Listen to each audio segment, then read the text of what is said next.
Only a giant like Samsung could create a flagship line of tablets on top of all of the other ones they already have in their arsenal. But if this is supposed to be the best tablet that they offer, well, what does it offer for you? Well, let's find out, because it's Joshua Vergara from Android Authority. What's going on, everybody? And this is the Samsung Galaxy Tab S 8.4.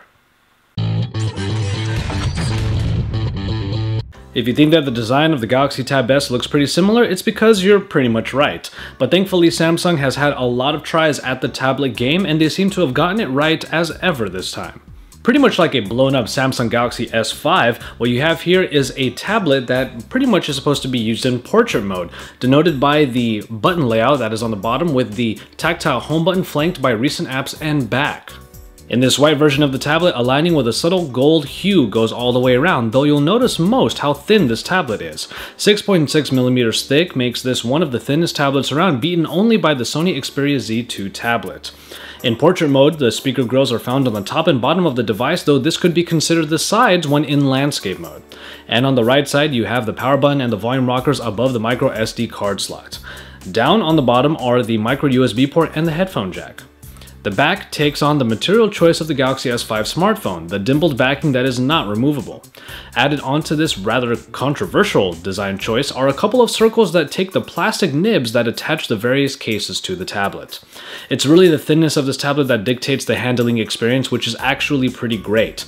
Gripping the tablet in one hand is not hard at all, and reaching elements on the screen is pretty easy even in typing. Holding the Tab S without activating the screen is also not that difficult in landscape mode, as the bezel up top gives a safe spot for resting your thumb. Ultimately, Samsung might not have changed the formula much at all, but at least in this iteration of their tablet, they've really gotten it down, making it a very sleek device that is actually not too hard to handle. Of course, the marquee feature of this tablet is the addition of a Super AMOLED screen. This is a high-resolution display at 2560 by 1600, yielding 359 pixels per inch. While we have seen high-resolution displays on tablets before, this may arguably be one of the highest quality ones out there. The colors are incredibly punchy, as is the case with AMOLED, leading to a high contrast that definitely helps when you're consuming media.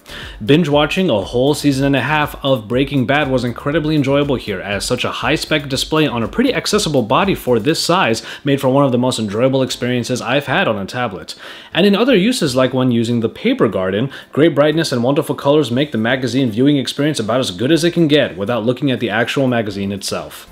You can cater the color temperature to your liking, and it is possible to put it on an auto mode. In my experience, however, this is one of those features that you will not really notice, especially if you keep using your indoor lighting with the Tab S.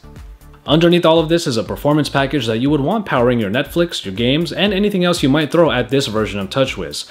The Exynos 5 Octa is Samsung's tried and true in-house processing package, and brings the Mali T628 along for graphics processing. Aside from any loading hiccups in areas like the magazine UX, or when apps like the Paper Garden are trying to load all of the things at once, I ran into very few instances of stutter and lag that kept me from getting around. Blasting through applications using the recent app screen brought no issues at all, although of course you can have the multi-window available if you really need to multitask, and it works about as well as you would expect from a Samsung flagship. Though media consumption is something that you will likely do most on here, the Galaxy Tab S is capable of taking on everything from web browsing to remote PC access with ease.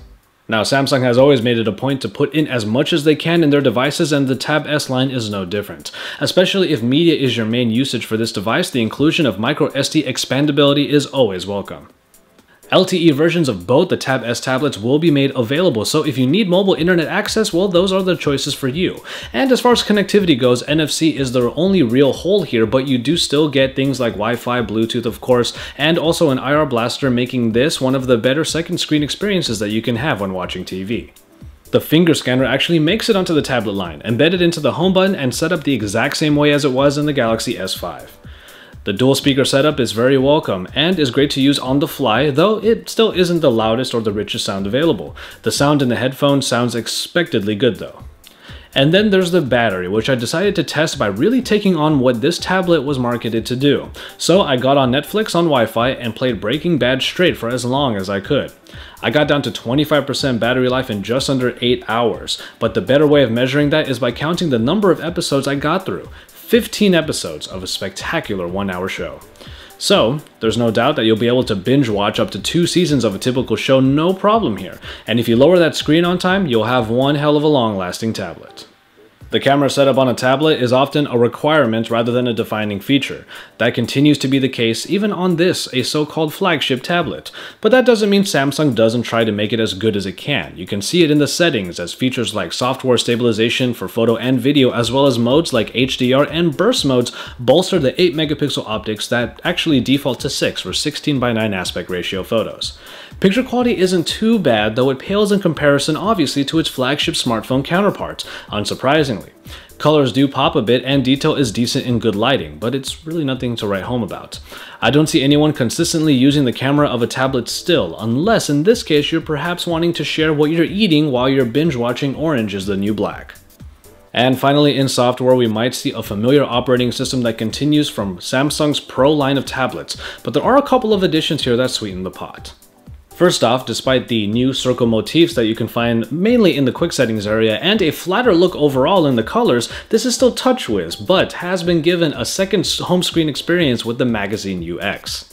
The Magazine UX is largely the same as the one found on the Pro line, and is a grid made up of specialized widgets. It's still a very lean ecosystem, providing only so much functionality that has to piggyback either on Samsung's own applications or on Flipboard as the backend to any news or social media sources that are available. We didn't really find it a game changer by any means, as it didn't really penetrate the day-to-day routine well enough.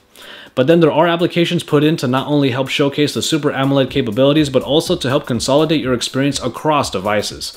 Side sync isn't necessarily new, but it's still an interesting way of accessing your phone when you don't want to go reaching for it. And it doesn't just give you your notifications, it gives you full access. It is not the smoothest implementation, but for a number of smaller general tasks, it does get the job done. Built-in remote PC capabilities tie into your Samsung account to get you remote access to your computer at home, and it works quite well.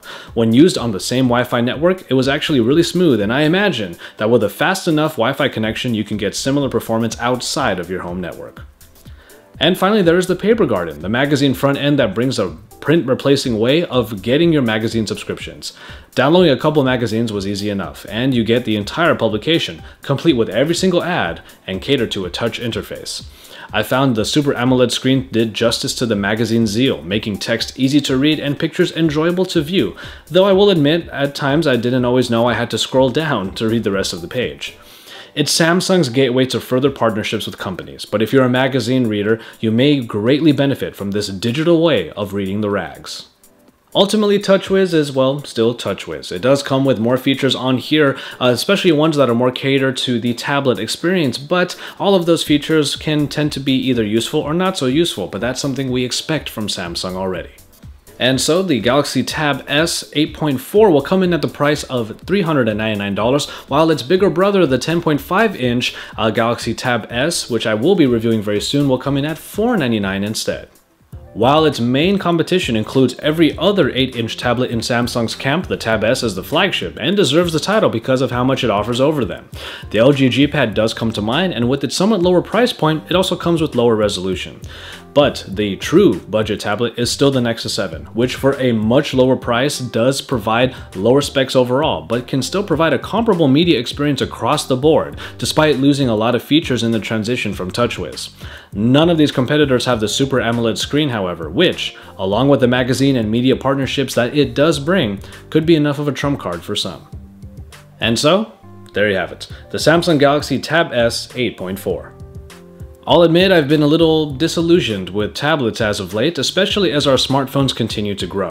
While I do love a large screen experience, that's what my 60-inch TV is for, and I still get enjoyment from, let's say, 5-inch screen phones.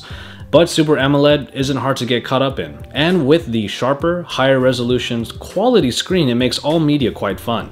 Ecosystem consolidation might not necessarily be perfect yet, but it's taken a step forward, with built-in remote PC access and side sync.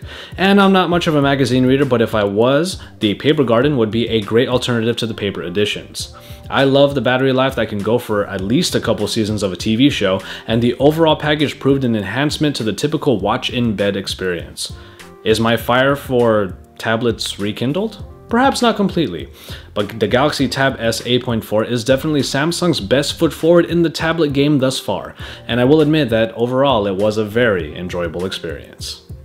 As always, thank you guys very much for watching, and I hope you enjoyed this review of the Samsung Galaxy Tab S 8.4. I will be reviewing the 10.5-inch version of the Galaxy Tab S line very soon, so make sure you stay tuned for that. Until then, keep it tuned to Android Authority for all of the best coverage. Drop us likes on our videos because we love to see those thumbs up. Subscribe to our channel if you haven't already. And after this is all done, make sure you head on over to AndroidAuthority.com because we are your source for all things Android.